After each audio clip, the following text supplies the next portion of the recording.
Have you ever made sourdough bread that looked great going into the oven, but when you took it out, it looked like this? Maybe your bread didn't rise. Maybe it spread out instead of up. Or maybe you cut it open and found a heavy, gummy center. If that has happened to you, don't give up, because today I'm going to show you 7 mistakes you may be making that can keep your sourdough from rising. And number 7 is one that many beginners don't even realize they're doing. So let's get started. Mistake number 1, your starter is not strong enough. The first thing you need to check is your sourdough starter.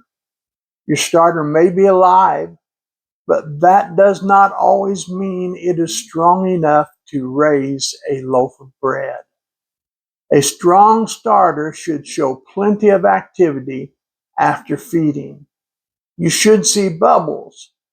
It should rise, and depending on your starter and your room temperature, it may even double in size. If your starter barely moves after feeding, don't expect it to give your bread a big rise. Before making bread, give that starter a good feeding and make sure it is active and healthy. Remember, a weak starter makes weak bread. I'm going to repeat that because it's worth remembering. A weak starter makes weak bread. Mistake number 2, your starter isn't ready when you use it. Here's another mistake. You feed your starter and then you use it too soon. Or you wait too long and use it after it has already peaked and fallen. You want to learn how your starter behaves. After feeding, watch it. Look for bubbles. Look for expansion. Look for a starter that has become active and risen significantly. Don't just go by the clock. Your kitchen temperature can change how fast your starter works. A warm kitchen can make it move faster. A cool kitchen can slow it down. So, learn to watch the starter instead of depending only on a recipe's timetable. Remember that. Watch the starter instead of depending only on a recipe's timetable.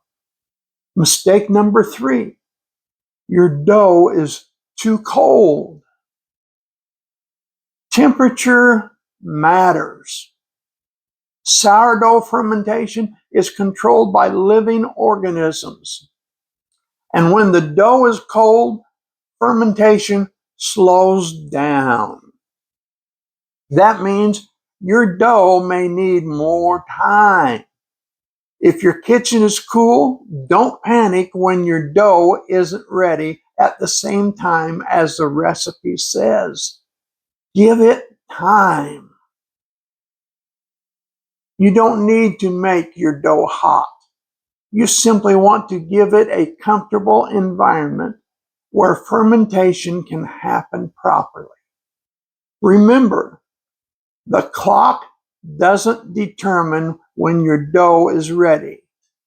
Your dough does. Let's go over that again. The clock does not determine when your dough is ready. Your dough makes that determination. Mistake number 4. You did not give it enough time to ferment. This is probably one of the biggest mistakes beginners make. They look at the recipe and see bulk fermentation for 4 hours. So they set the timer for 4 hours. When the timer goes off, they shape the dough. But sourdough does not work that way. Your dough may need more time or it may need less time. It depends on things like your starter, your flour, the amount of starter you use, the temperature of your kitchen, and the temperature of your dough. I'm going to tell on myself right now because my first few loaves of bread, I followed that recipe to a T. And I made sure my dough did the fermenting the 4 hours that the recipe said. And you know what happened? My dough was over fermented. That's right, it was over fermented. So after some experimentation, I figured out that my dough was only taking 3 hours to complete the fermentation process. And that's when my bread started turning out correctly. So instead of watching the clock, watch the dough. Look for signs that fermentation is happening. The dough should become more alive. It may become smoother and puffier. You may see bubbles developing. It should have some strength and some movement when you handle it. Don't rush fermentation. If you rush the rise, you may end up with a loaf that never really rose. What was that again? If you rush the rise, you may end up with a loaf that never really rose. Mistake number 5. You over fermented your dough. Now here's the opposite problem. This is the problem that I was having. You can also let your dough ferment far too long. When that happens, the dough can become weak. It may become very sticky, which is what mine was doing. It was very sticky. It may spread out when you try to shape it. And it may have trouble holding its shape. This is why sourdough takes some practice. You're trying to find that sweet spot. Not too little fermentation and not too much fermentation. The goal is dough that has fermented enough to develop strength and gas, but still has enough strength to hold that gas. Let's repeat that important fact. The goal is dough that has fermented enough to develop strength and gas, but still has enough strength to hold that gas. Mistake number 6. You did not build enough dough strength. It's very important. Your dough needs strength if you want it to hold the gas created during fermentation. That's right. Your dough needs strength if you want it to hold the gas created during fermentation. That's where techniques like stretching and folding can help. Instead of just mixing everything together and walking away, you can give the dough several rounds of stretching and folding during bulk fermentation. Lift the dough gently, stretch it, and fold it back over itself. Then turn the bowl and repeat. You don't have to beat the dough to death. You are simply helping the dough develop strength. And that strength helps the dough hold onto those fermentation bubbles. Those bubbles are part of what gives you a lighter loaf. Let's repeat that. Those bubbles are part of what gives you a lighter loaf of bread. Mistake number 7. You're expecting the oven to fix under fermented dough. This is a big one, folks. Some people think, my dough didn't rise much, but maybe the oven will fix it. Sometimes you can get some oven spring, but the oven can't magically turn poorly fermented dough into perfectly fermented dough. If your dough has not developed enough gas and structure before it goes into the oven, there may not be much left for the oven to work with. The oven can give you that final burst of expansion, but the foundation was built during fermentation. That's why you need to get the fermentation right before baking. Let's repeat that important point.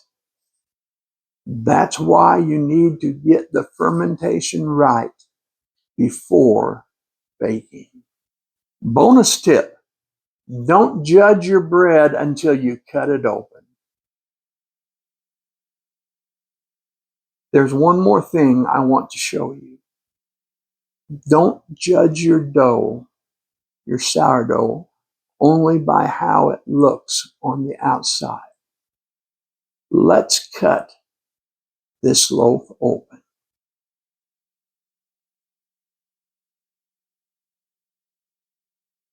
Look at that. The inside of the loaf can tell you a whole lot. You can see the crumb. You can see the air pockets.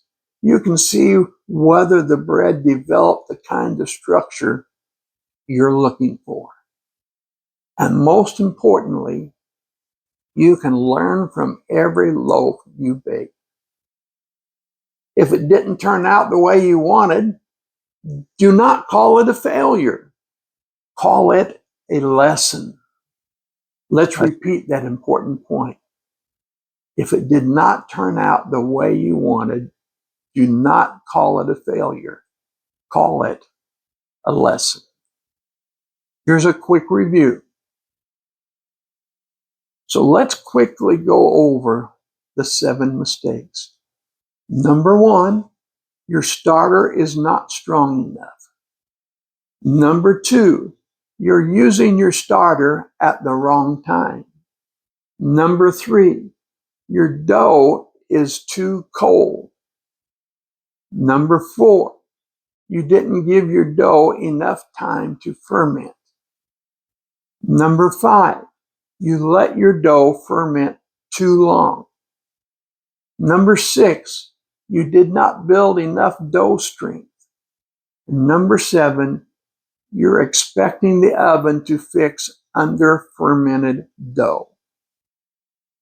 If you can learn to recognize these problems, you'll be well on your way to making better sourdough bread. Here's our final message for today.